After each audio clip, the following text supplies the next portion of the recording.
Hello everyone, अस्सलाम वालेकुम। So welcome to our channel physics with BKS. तो जैसे कि आपको पता है कि हमने एक सीरीज़ स्टार्ट की है जो कि हमारे एसटीबी के अकॉर्डिंग चल रही है, जो कि हमारा न्यू सिलेबस है और उसके हिसाब से हम जो है रीडिंग करते जा रहे हैं। तो उसके हिसाब से जो है हमारा सेक्शन जो चल रहा है वो चल रहा है काइनेमेटिक्स, जो कि हम अभी पढ़ रहे हैं। और इसमें भी स्पेसिफिकली मैंने आपको बताया था कि इसके शुरू के जो पेज टॉपिक्स हैं, पेजेस के अंदर जो टॉपिक्स हैं वो कौन से हैं, वेक्टर्स वाले। तो हम जो है फ़िलहाल वेक्टर्स का इसका पोर्शन कर रहे हैं, ठीक है। काइनेमेटिक्स फ़िलहाल जो है स्टार्ट नहीं हुआ। और वेक्टर्स किस लिए है, वो जब आप आगे ग्राफ पढ़ोगे या और चीज़ें पढ़ोगे जिसमें ग्रेविटी, वेलोसिटी और ये वेक्टर्स हैं, बिकॉज के ग्रेविटी भी वेक्टर है और अपना वेलोसिटी भी वेक्टर है। तो ये सारी चीज़ें जब वेक्टर्स आप पढ़ोगे तो वेक्टर्स के बारे में आपको अच्छी नॉलेज होनी चाहिए।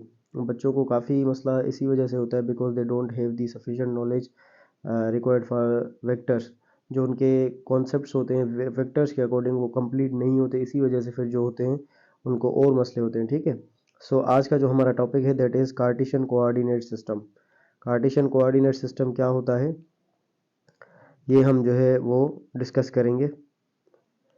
अच्छा, Cartesian coordinate system is a set of three mutually perpendicular lines.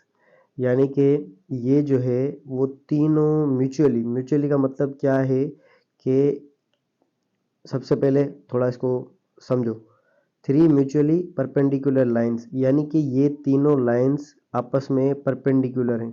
याद कर लो एक बात, जब भी वर्ड परपेंडिकुलर आए तो परपेंडिकुलर के लिए मतलब ये होता है कि जैसे कि ऐसे सीधा सरफेस हो इस तरह से और उस पर एक बिल्कुल सीधी लाइन गिरे। ये मुझसे बनाने में तो सीधी नहीं बन रही, कोशिश करते हैं। अच्छा, ये जो ये लाइन है ना, ये सीधी बनी हुई है, इस पर देखो। जैसे कि अगर मैं इस पर सीधी ये लाइन बना दूं ना, तो इसके दरमियान और इस लाइन के दरमियान में जो एंगल बनेगा वो कौन सा बनेगा, वो बनेगा 90 डिग्री। तो इसको मैं क्या नाम दूंगा, इसको मैं नाम दूंगा परपेंडिकुलर। Is it clear? यानी कि परपेंडिकुलर जब दो लाइंस आपस में इस तरह की अरेंजमेंट से क्रॉस करें तो उसको हम नाम देते हैं परपेंडिकुलर, या वो उन लाइन के दरमियान में एंगल होती है 90 डिग्री। यहाँ पर क्या बोल रहा है कि एक लाइन नहीं होगी, थ्री म्यूचुअली परपेंडिकुलर लाइंस। यानी कि ये वाली लाइन जो है ये इस वाली लाइन के साथ 90 डिग्री एंगल बनाएगी, ये वाली लाइन जो है इस लाइन के साथ ये भी 90 डिग्री बनाएगी और ये वाली लाइन जो है इस लाइन के साथ भी 90 डिग्री बनाएगी। यानी कि तीनों के दरमियान में जो एंगल होगा वो 90 डिग्री होगा। किन भी दो को आप उठाओगे तो उनमें एंगल 90 डिग्री होगा। तो इसको आप क्या बोलते हो, कार्टेशियन सिस्टम। लेकिन ये फिलहाल डेफिनेशन चल रही है आगे। अच्छा, अब क्या बता रहा है, इन लाइनों के नाम बता रहा है कि क्या बता रहा है, एक्स एक्सिस है, वाई एक्सिस है, जेड एक्सिस है। अभी हम थोड़ी देर में समझेंगे कि एक्स एक्सिस क्या होता है, वाई एक्सिस क्या होता है, जेड एक्सिस क्या होता है। सारी चीज़ें क्लियर होती जाएंगी। फिलहाल जिस तरह से चल रहे हैं चलते रहो मेरे साथ, ठीक है। With common initial point called origin. यानी कि ये जो तीनों लाइंस हैं ये एक पॉइंट से स्टार्ट होती हैं जो कि तीनों के लिए कॉमन होता है। अगर मैं आपसे पूछूं कि ये लाइन जो है ये सबसे ऊपर वाली, ये कहाँ से स्टार्ट हो रही है, तो आप बोलोगे इस पॉइंट से स्टार्ट हो रही। मैं पूछूं ये लाइन कहाँ से स्टार्ट हो रही है, तो आप बोलोगे इसी पॉइंट से स्टार्ट हो रही। ये लाइन कहाँ से स्टार्ट हो रही है, तो ये भी इसी पॉइंट से स्टार्ट हो रही। तो इसका मतलब ये है कि all these three lines have common initial point, जिस पॉइंट को हम नाम देते हैं क्या, ओरिजिन। अच्छा, ओरिजिन की सिग्निफिकेंस क्या है या ओरिजिन हमारे लिए क्यों ज़रूरी होती है, तो याद कर लो मैंने आपको। अच्छा, एक और चीज़ मैं बता दूं, ये जो है ना वीडियो जो अभी मैं बना रहा हूँ, इससे पहले मैंने एक वीडियो बनाई थी और उसमें मसला ये हुआ कि पूरी वीडियो जो है 20 मिनट की तकरीबन मेरे ख्याल से बनी थी या 30 मिनट की, और माइक उसमें बंद था। रिकॉर्ड जो है वो कुछ भी नहीं हुआ उस वीडियो में, खाली स्क्रीन रिकॉर्डिंग हुई, मैं लिख रहा था वो हुआ। उस पर वॉइस ओवर करना मुश्किल था, तो इसी वजह से मैंने जो है ये दोबारा से वीडियो में बना रहा हूँ। तो उसमें भी मैंने आपको एग्जाम्पल दिया था, अब वो तो आपने सुनी नहीं, तो मैं दोबारा से बता देता हूँ। ओरिजिन से जो भी मेजरमेंट्स होती है ना आपकी, ओरिजिन से होती हैं वो सारी। अगर मैं आपसे पूछूं कि कराची कितना दूर है, तो आप बोलोगे भाई कहाँ से, कराची कहाँ से कितना दूर है ये तो बताओ। तो जो एक रेफरेंस पॉइंट होता है ना, जहाँ से आप मेजर करते हो, उसको हम नाम देते हैं ओरिजिन का, या रेफरेंस पॉइंट भी इसको हम समटाइम्स बोलते हैं, ठीक है। तो इसी वजह से इसको कहा जाता है ओरिजिन। अच्छा, इस ये यहाँ पर ओरिजिन क्या है, ये वाली पॉइंट ओरिजिन है। अच्छा, ओरिजिन से ये जो सीधी लाइन है ना इस तरह से, जैसे कि ये हॉरिजॉन्टल लाइन, हॉरिजॉन्टल, अब हॉरिजॉन्टल का तो आपको पता होगा, हॉरिजॉन्टल मतलब जो बिल्कुल सीधी लाइन हो, जिस तरह से हमारी जब चल रहे होते हो तो मतलब जैसे कि सरफेस होता है, फ्लैट सरफेस। अच्छा, और ये वाई एक्सिस क्या है, ये वर्टिकल लाइन है। वाई एक्सिस क्या है, ये वर्टिकल लाइन। अच्छा, अब ये एक हॉरिजॉन्टल लाइन है इस तरह से, और ये सॉरी अपना एक वर्टिकल लाइन है इस तरह से, और एक हॉरिजॉन्टल लाइन है। अब इन दोनों के परपेंडिकुलर जेड एक्सिस बनती है, ठीक है, यानी कि ये वाली हो गई एक्स, ये हो गई वाई, और ये हो गई जेड। अच्छा, केमिस्ट्री में कभी कभी क्या होता है, यहाँ पर जेड लिखा होता है और यहाँ पर वाई लिखा हुआ होता है, तो इसका कोई मसला नहीं है। फिजिक्स में आप ये समझ लो कि जो वर्टिकल लाइन है वो that is for the Y, और चेंज कर दें तो फिर भी कोई मसला नहीं है, गलत नहीं होगा, ठीक है। यानी कि कार्टेशियन कोऑर्डिनेट सिस्टम क्या बना, ये जो है set of three mutual perpendicular lines होता है, यानी कि तीन लाइंस होती हैं जो आपस में 90 डिग्री की एंगल पर होती हैं। एक का नाम होता है एक्स, दूसरे का नाम होता है वाई, तीसरे का नाम होता है जेड।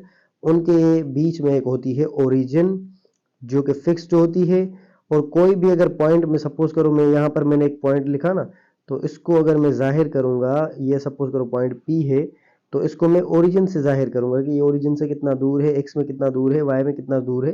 तो इस तरह से जो है करके मैं जाहिर करूंगा, तो इसी वजह से इसको हम नाम देते हैं ओरिजिन का। और इस पूरी जो प्रॉपर्टीज होंगी या जो भी हमने डिस्कस किया किसके बारे में, इसको पूरे को हम नाम दे देंगे कार्टेशियन कोऑर्डिनेट सिस्टम का। तो ये सिंपल है, इसमें कोई इतना मुश्किल बात नहीं है, इजी है। आगे जो है हम प्रॉब्लम्स करेंगे जो कि मैं ऑन बोर्ड करवाऊंगा आपको, तो वो मज़ीद चीज़ें आपको जो है वो क्लियर होंगी। फिलहाल जो सिंपल चीज़ें हैं आप समझ सकते हो वो हम करते जा रहे हैं। Such as you are presenting data on line graph, अभी एग्जांपल दे रहा है कि जैसे कि आप लाइन ग्राफ में कोई चीज़ को डिफाइन कर रहे हो इस तरह से, तो ये जो है रेफरेंस वाली चीज़ें हैं, इनको छोड़ दो, जो मैंने आपको बता दिया आप इसी को जो है याद कर लो, ठीक है। There are many coordinate systems, अब क्या बता रहा है कि कोऑर्डिनेट सिस्टम्स काफ़ी होते हैं, लेकिन उन सब में से कार्टेशियन कोऑर्डिनेट सिस्टम या rectangular coordinate system is one of most commonly used and easily understood. अच्छा, ये कार्टेशियन कोऑर्डिनेट सिस्टम जो है ना, इसको हम दूसरा नाम भी देते हैं rectangular coordinate system. Cartesian coordinate system is also known as rectangular coordinate system. ये आप बात याद कर लो। In rectangular coordinate system vectors can be classified into different types. अच्छा, इस कार्टेशियन कोऑर्डिनेट सिस्टम में वेक्टर्स को डिफरेंट क्लासिफिकेशन भी वेक्टर्स की करते हैं, ठीक है, और उनकी जो है कुछ प्रॉपर्टीज होती हैं, और यानी कि जैसे भी क्लासिफिकेशन याद कर लो, क्लासिफिकेशन के लिए कोई ना कोई बेसिस होती है, ठीक है। जैसे कि अगर मैं बोलूँ कि सेल के दो टाइप्स हैं, यूनिसेल्यूलर और मल्टी सेल्यूलर, तो ये किस बेस पर है, ये सेल्यूलर बेसिस पर है। तो यानी कि अपना जो है कुछ सेल जो है हमारे यूनिसेलुलर होते हैं, कुछ मल्टी सेलुलर होते हैं, तो इस तरह से क्लासिफिकेशन, जो भी क्लासिफिकेशन होती है उसका कुछ ना कुछ जो है वो फंडामेंटल बेसिस होते हैं या प्रॉपर्टीज होती हैं या कैरेक्टरिस्टिक्स होते हैं, जिसकी बेस पर जो है हम क्लासीफाई करते हैं। तो यहाँ पर ये जो है हम क्लासिफिकेशन कर रहे हैं वेक्टर्स की, कुछ उनकी जो प्रॉपर्टीज हैं उसके हिसाब से। अब वो कौन सी है, वो हम जिस तरह से भी जो भी वेक्टर्स पढ़ेंगे उनकी प्रॉपर्टीज आती जाएंगी। अच्छा, पहला क्या है, पहला है हमारा यूनिट वेक्टर। यूनिट वेक्टर को हम क्या बोलेंगे, a unit vector is defined as vector in any specified direction. ऐसा वेक्टर जो किसी भी पर्टिकुलर डायरेक्शन में हो, हुज मैग्नीट्यूड इज यूनिटी। इसके लिए कंडीशन वेक्टर के लिए क्या होगी कि इस वेक्टर का जो मॉड है या मैग्नीट्यूड है वो हमेशा 1 होगा। याद कर लो, इसके लिए यूनिट वेक्टर के लिए अगर इसकी ये कंडीशन फुलफिल नहीं होगी तो ये वेक्टर नहीं कहलाएगा। a unit vector only specifies direction of given vector। अगर कोई वेक्टर आपके पास है तो यूनिट वेक्टर उसको डायरेक्शन देने में हेल्प करता है। अच्छा, मैं इसकी थोड़ी सी रीडिंग कर दूं, फिर मैं आपको इसको पूरा जो है डिटेल समझाता हूँ कि ये किस तरह से जो है होता है। अ unit vector can be determined by dividing vector by its magnitude. यानी कि अगर कोई वेक्टर आपके पास है, जैसे कि सपोज करो ए वेक्टर, तो इसको अगर मैं इसके मैग्नीट्यूड के साथ डिवाइड कर दूं तो हमें यूनिट वेक्टर मिल जाएगा। अच्छा, ये मैग्नीट्यूड की सिंबल है, अगर ये ए वेक्टर, ये यानी कि ये जो सिंबल है ये किसके लिए है, ये वेक्टर, ये वेक्टर ए के लिए। अच्छा, और ये वाली जो सिंबल है ये किसके लिए है, ये मैग्नीट्यूड ऑफ वेक्टर ए के लिए है। मैग्नीट्यूड ऑफ वेक्टर ए, तो वो आगे आप समझ जाओगे, वेक्टर ए, ठीक है।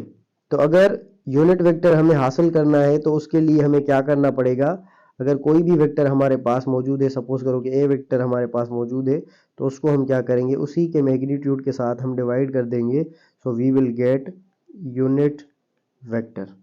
तो आपसे पूछ सकता है which one of the following is the correct form of unit vector. Options में इस तरह से दे दे, ए अपान ए इस तरह से, और mod of a upon mod of a इस तरह से पूछ सकता है। फिर ये वाला फॉर्म भी दे तो this will be the right answer.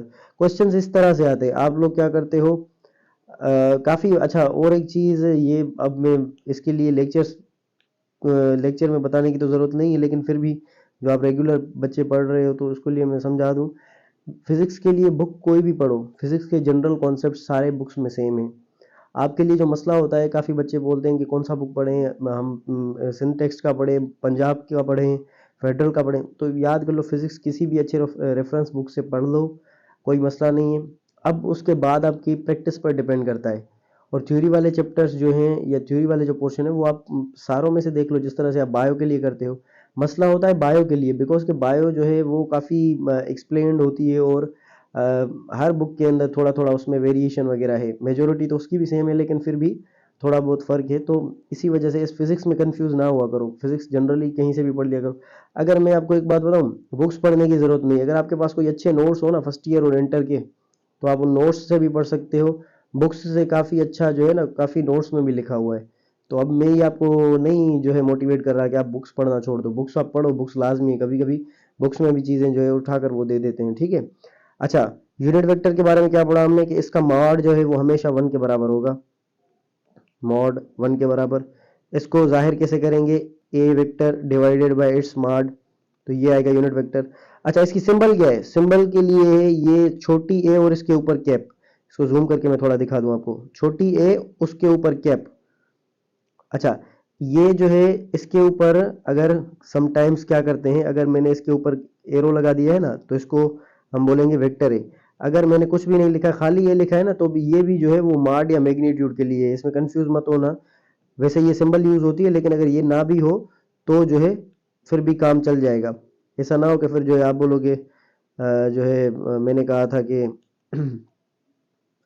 था कि जो है सिर्फ और सिर्फ ये जो है अपना मॉड की सिंबल वगैरह लगाएंगे मैग्नीट्यूड की, और अगर इस तरह से लिखा हो तो वो वेक्टर मॉड नहीं होगा, लेकिन वो भी मॉड कहलाएगा, ठीक है।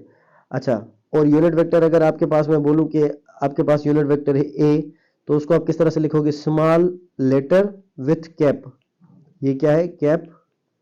ये किसके लिए हम यूज करते हैं, यूनिट वेक्टर्स के लिए, ठीक है। अब जैसे कि एक कैप है, तो इसका मतलब क्या हुआ कि ए वेक्टर जो है उसको हमने उसी के मैग्नीट्यूड के साथ डिवाइड कर दिया है। यहाँ पर ये सिंबल नहीं लिखी हुई मैग्नीट्यूड की, इसी वजह से मैंने आपको कहा।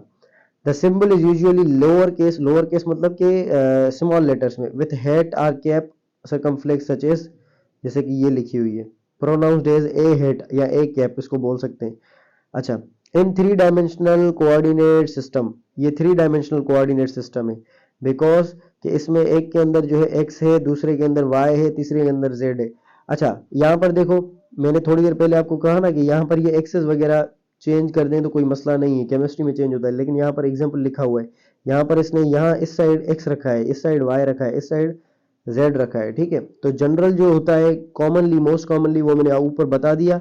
लेकिन अगर इस तरह से भी कोई लिखा हुआ हो तो कोई मसला नहीं है, कंडीशन फुलफिल होनी चाहिए कि सबके दरमियान में एंगल जो है वो 90 का होना चाहिए, ठीक है। I hope it is clear.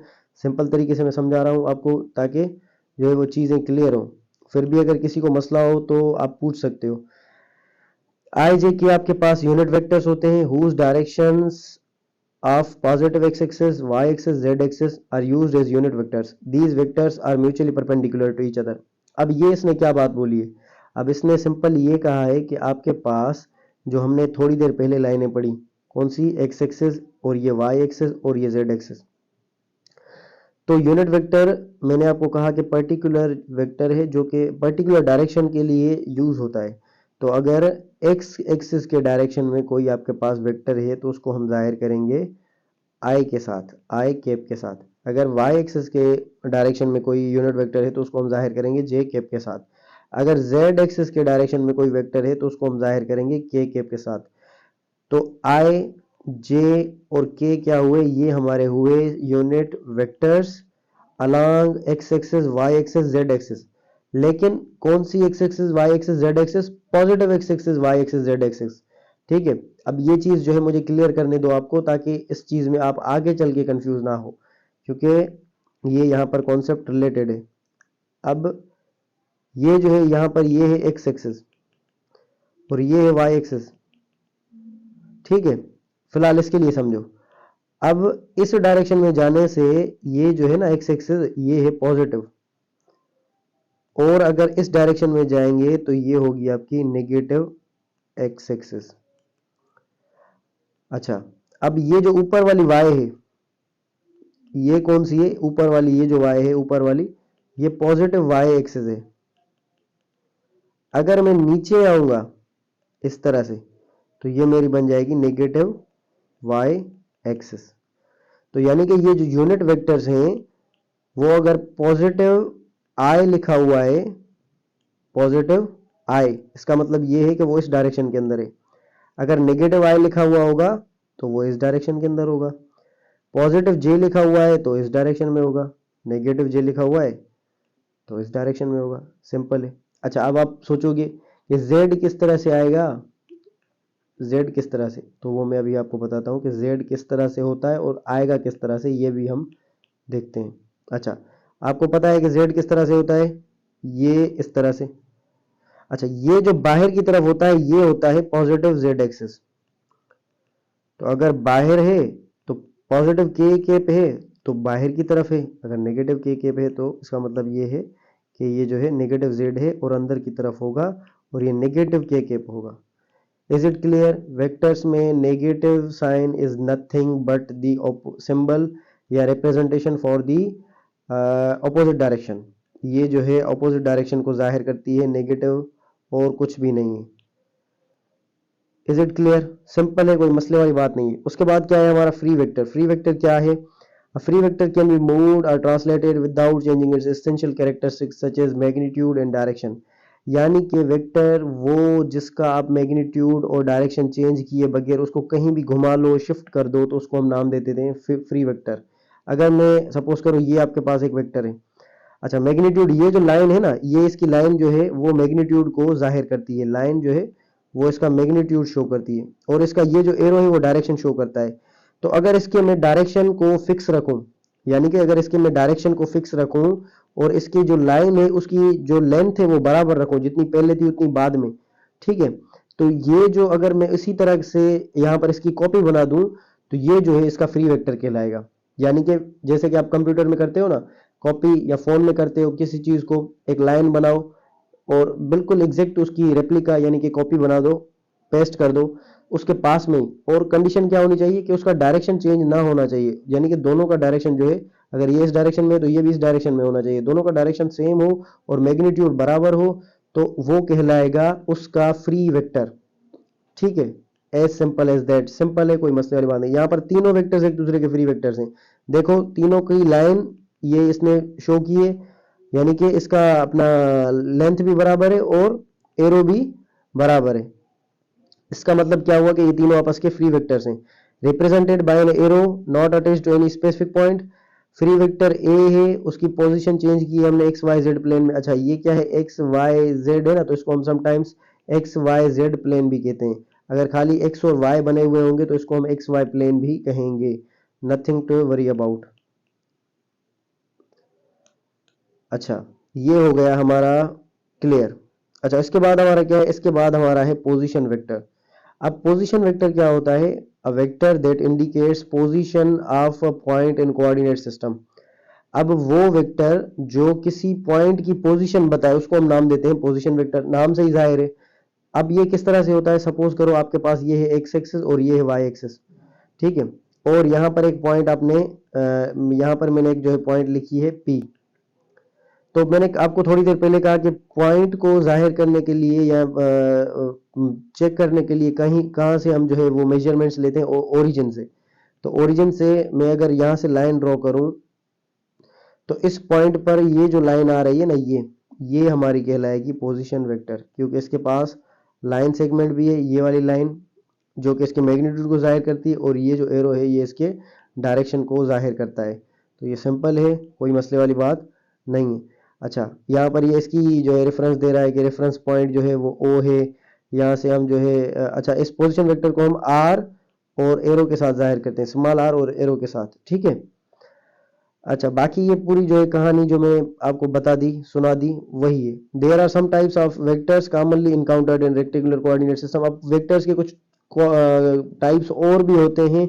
Understanding these types and their properties can be helpful in various mathematical वे।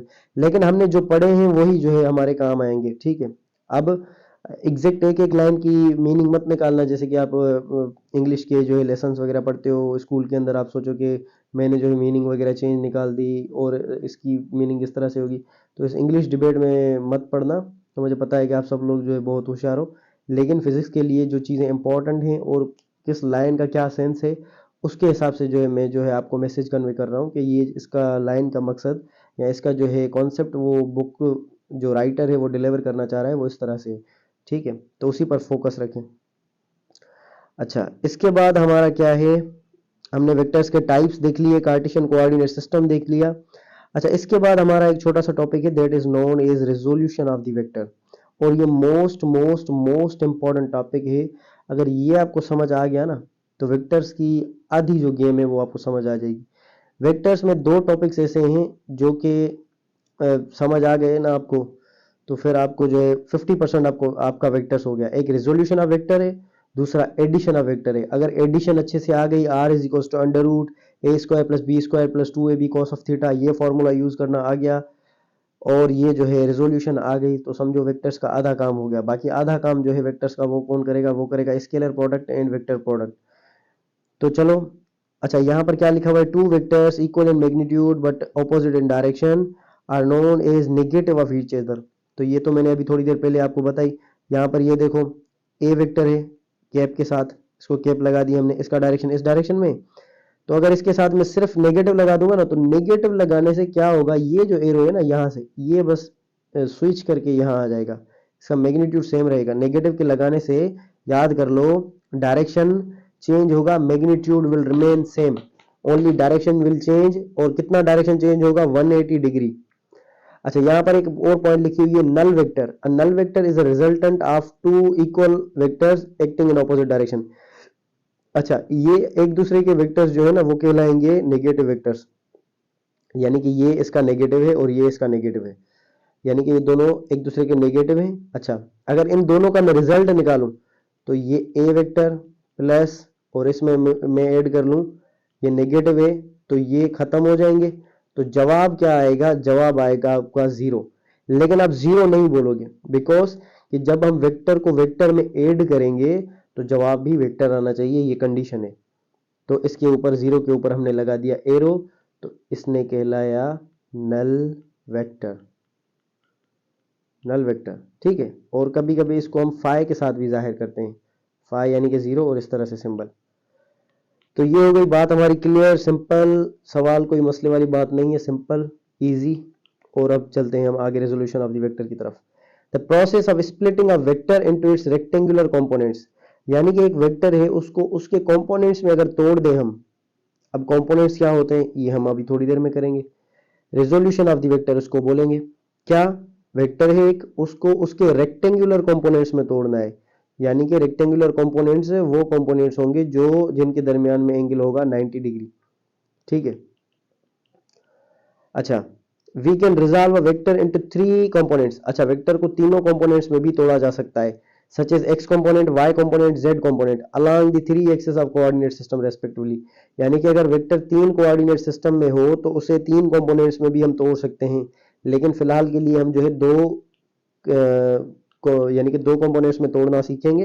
तीसरा जो है आप वो खुद से समझ जाओगे। These components are called rectangular components of the vector. ये जो अपना, एक सेकंड एक सेकंड, हमारा पेज कहाँ चला गया, ये यहाँ पर है। ये इन कंपोनेंट्स को हम क्या बोलेंगे, इन कंपोनेंट्स को हम रेक्टेंगुलर कंपोनेंट्स बोलेंगे, ठीक है। अब तरीका क्या है वेक्टर को तोड़ने का। सपोज करो आपके पास ये एक वेक्टर है इस तरह से,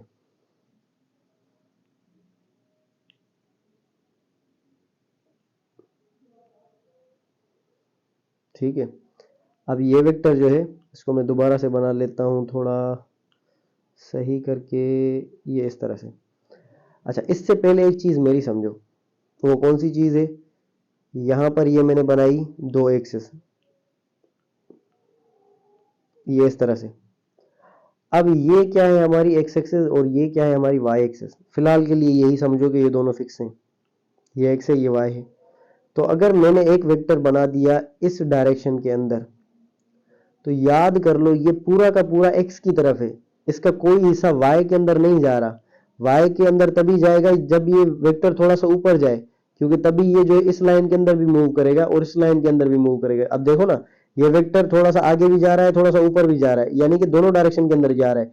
तो इसका मतलब क्या हुआ, इसके अंदर एक्स कंपोनेंट भी है, वाई कंपोनेंट भी है। लेकिन अगर वेक्टर इस तरह से सीधा बना हुआ है तो इसका मतलब ये है कि सिर्फ और सिर्फ उसके अंदर एक्स इन्वॉल्व है, उसके अंदर वाई इन्वॉल्व नहीं है। अच्छा, अगर मैं ऐसे वेक्टर बना दूं सीधा का सीधा ऊपर, तो इसमें जो है सिर्फ और सिर्फ y इन्वॉल्व है, x इन्वॉल्व नहीं है। ठीक है, तो ये बात हो गई हमारी क्लियर। अच्छा, अब इसके बाद आपको आएगी ये चीज समझ जो अभी मैं आपको बताने वाला था। कौन सी थी वो चीज? वो ये चीज थी कि आपके पास ये वेक्टर है, वेक्टर a, तो सॉरी अपना वेक्टर v।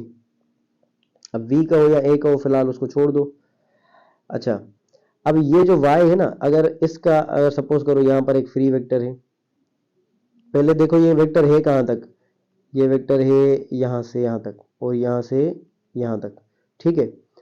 अच्छा, सपोज करो यहाँ पर एक वेक्टर है ये y, सपोज करो, तो इसका एक फ्री वेक्टर यहाँ पर भी होगा, बिल्कुल सेम, क्योंकि इन दोनों का मैग्नीट्यूड सेम है, क्योंकि लाइन सेम है और डायरेक्शन भी सेम है, तो ये भी इसका फ्री हो गया।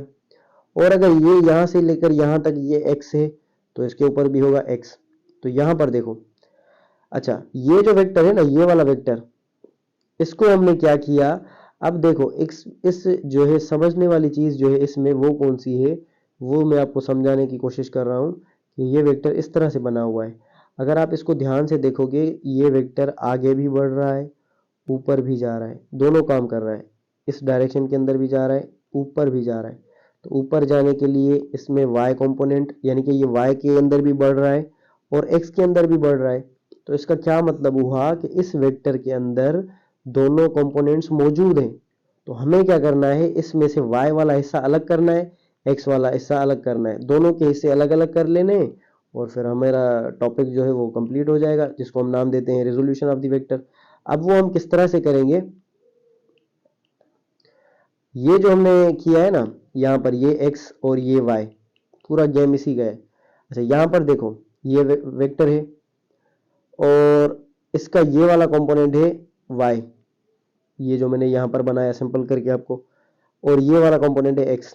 और इन दोनों के दरमियान में ये जो एंगल है ना, इसको हम बोलते हैं angle of vector, angle of vector, vector की जो एंगल है, या डायरेक्शन ऑफ वेक्टर भी कहा जाता है इसको, समटाइम्स डायरेक्शन ऑफ वेक्टर भी कहा जाता है इसको कभी कभी। अच्छा, अगर इसको हम राइट एंगल सपोज करें, मुझे वही डायग्राम खोलनी पड़ेगी दोबारा, एक सेकेंड एक सेकेंड एक सेकेंड। अच्छा, अगर कॉस हम यूज करें, कॉस, कॉस थीटा, तो कॉस थीटा के लिए क्या होता है, कॉस थीटा के लिए आपका होता है बेस अपॉन हिपोटेन्यूज। तो कॉस थीटा में यहाँ पर बेस क्या होगा, ये वाला, तो कॉस थीटा मैंने लिखा, बेस की जगह मैंने क्या लिखा, वी एक्स और इसके ऊपर एरो, हिपोटेन्यूज क्या है, ये वी, तो ये मैंने नीचे लिख दिया वी, वी वेक्टर। तो अब वी एक्स, क्योंकि हमें x का हिस्सा निकालना है, तो vx का मतलब क्या है कि इस x के अंदर कितना वेक्टर है, यानी कि vx, रेक्टेंगुलर कंपोनेंट यही तो है जो x के लाएंगे, y के लाएंगे, यही तो रेक्टेंगुलर कंपोनेंट्स हैं जो हमें निकालने हैं। तो vx ये जो है डिवाइड कर रहा है, यहाँ अगर मल्टीप्लाई करेगा तो vx will be equal to v into cos of theta, यानी कि अगर हमें x कंपोनेंट निकालना है तो v into cos of theta, जो वेक्टर हमें मिला हुआ है, और अगर एंगल x के साथ हो तो हम क्या करेंगे, उस वेक्टर के साथ अगर cos मल्टीप्लाई कर देंगे तो हमें x का वैल्यू मिल जाएगा। अच्छा, यहीं पर करते हैं y, इसको थोड़ा आराम आराम से समझेंगे, टेंशन मत लो, इसको थोड़ा सा मैं क्लियर करवाता हूँ आपको, टेंशन मत लो आप। अच्छा साइन थीटा अगर हो, साइन थीटा क्या होता है, परपेंडिकुलर अपॉन बेस। परपेंडिकुलर कौन सा होता है, ये वाला, क्योंकि यहाँ पर ये परपेंडिकुलर है, इसका फ्री वेक्टर ये है, तो ये आपका आया वी वाई अपॉन, और ये आएगा वी, तो वी वाई किसके इक्वल मिलेगा, वी चली जाएगी इधर, तो वी साइन ऑफ थीटा, यानी कि v y is equal to v sine of theta, v x is equal to v cos of theta.